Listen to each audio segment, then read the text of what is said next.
27 नक्षत्र बताए गए हैं और एडिटिव नक्षत्र एक और बताया गया है जो अभिजीत नक्षत्र है, उसे 28वां काउंट करते हैं, but most of the times उसको नहीं काउंट किया जाता क्योंकि टोटल मेन जो नक्षत्र है वो 27 ही हैं।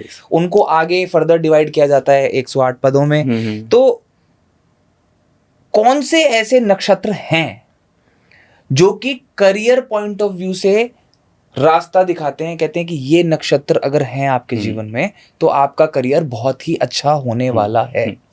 इसमें हम 27 की तो बात नहीं करें, कुछ एग्जांपल ले सकते हैं। जैसे फर्स्ट नक्षत्र आता है अश्विनी।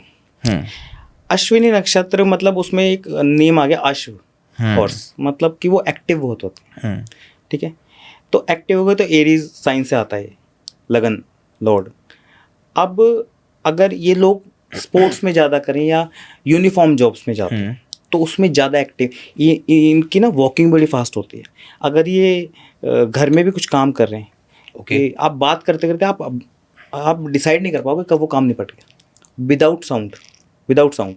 और ये मतलब बहुत एक्टिव रहते हैं। ऐसे ही एक नक्षत्र है धनिष्ठा नक्षत्र बिलोंग करता है धन से, मतलब इनको ना धनिष्ठा नक्षत्र एक तरह से बांसुरी समझते हैं आप जी, बहुत अच्छी बजती है ट्यून, उसके अंदर जाकर खाली है, उसके अंदर तो इनका एम्प्टीनेस बहुत रहता है।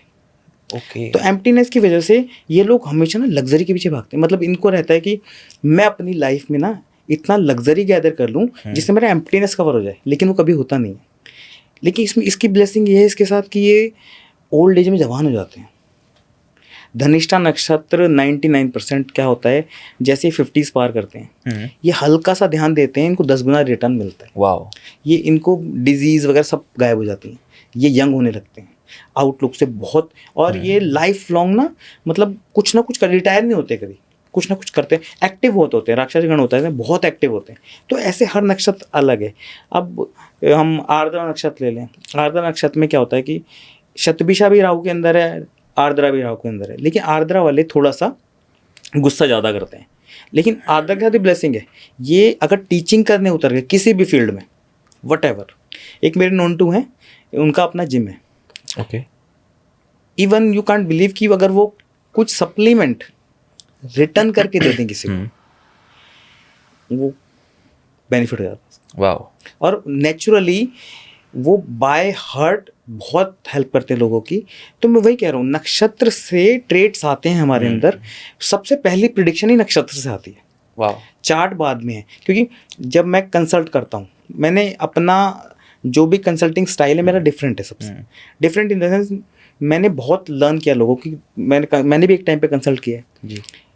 कोई भी पर्सन अपने बारे में ज़्यादा से ज़्यादा जानना चाहता है, और हमेशा एस्ट्रोलॉजर का काम ये नहीं है कि उसमें गैप्स बताने, सबसे पहले आपको स्ट्रेंथ बतानी, तो वो फील गुड में आए और वो रिलेट कर पाए कि हाँ ये मैं ही हूँ, ये मेरी ही बात हो रही है। राइट, उसके बाद आता है करंट टाइम। कम से कम मेरे सेशन भी कम से कम 40-45 मिनट्स के होते हैं, कई बार 1 आवर के, क्योंकि I have a lots of things to tell, उनको बताने के लिए कि आप कैसे हो, फिर वो समझ पाते हैं कि उन्हें कैसे चलना है। ये नहीं कि पर्सन आया 10 मिनट में उसको कुछ भी बताना है, बस इंप्रेस नहीं करना मुझे। सही बात है, प्रॉब्लम यहाँ पर है। तो अल्टीमेटली फिर मैं आता हूँ कि करियर के लिए पहली बात सबसे आपका इंटरेस्ट डिसाइड करो किधर है। ठीक है। सेकंड, करंट पीरियड देखो कि ये पीरियड जो अगर मेरा प्रोफेशनल पीरियड चल रहा है, मैं एलिजिबल हूँ, कर रहा हूँ काम, क्या ये मुझे देने वाला है? नहीं देने वाला तो मुझे इसको कैसे संभालना है। और अगर पैरेलली मैंने न्यूमरोलॉजी भी ऐड की और उसमें देखा कि ये इस समय इसको मतलब ऑफिस से पसंद नहीं किया जाएगा, इसकी कैपेबिलिटी पे पॉइंट आउट किए जाएंगे, तो हमारा काउंसलिंग डेवलप हो जाती कि प्लीज़ शांति से निभाओ, भूल जाओ प्रमोशन, भूल जाओ क्रिएटिविटी, आपको 2 साल बाद मौका मिलेगा। उस जब हमारा अच्छा टाइम होता है, पीरियड सही चल रहा होता है, हमें आगे से प्रमोशन मिलते हैं, लोग आके हमें हक करते हैं।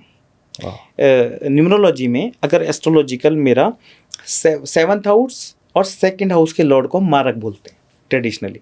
इनको बोलते हैं कि इनकी दशाएं आती है तो मृत्यु तुल्य कष्ट होते हैं, ये टेक्निक ट्रेडिशनल टर्म है जी।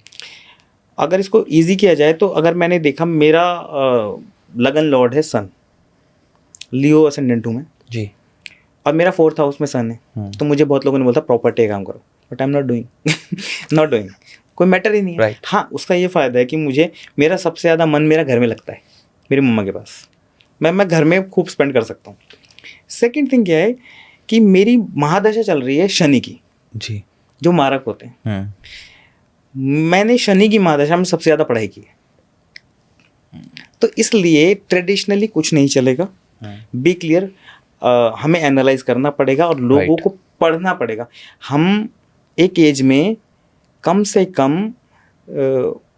मिनिमम 1 लाख तो इन्वेस्ट कर ही देते रेमेडीज पे और एस्ट्रोलॉजर्स पे अपनी लाइफ में, अपने को लेके, बच्चों को लेके। इससे बेटर है कि आप पढ़ लो, तो शायद आप ज़्यादा बेटर कर पाओगे। क्योंकि हम ये डिसाइड नहीं कर पाते कि हमें कब लोन लेना है। अभी रिसेंट केस था एक, उनका सप्लीमेंट स्टोर था बहुत अच्छा जी, बाली नगर दिल्ली में। उन्होंने पिछले मार्च में, जुलाई के बाद से उनके 2 साल लॉसेस वाले, एक्सट्रीम लॉसेस वाले। ओके। और वो अभी मेरे ख्याल से 43 के एज पे है, अच्छी लाइफ चल रही है।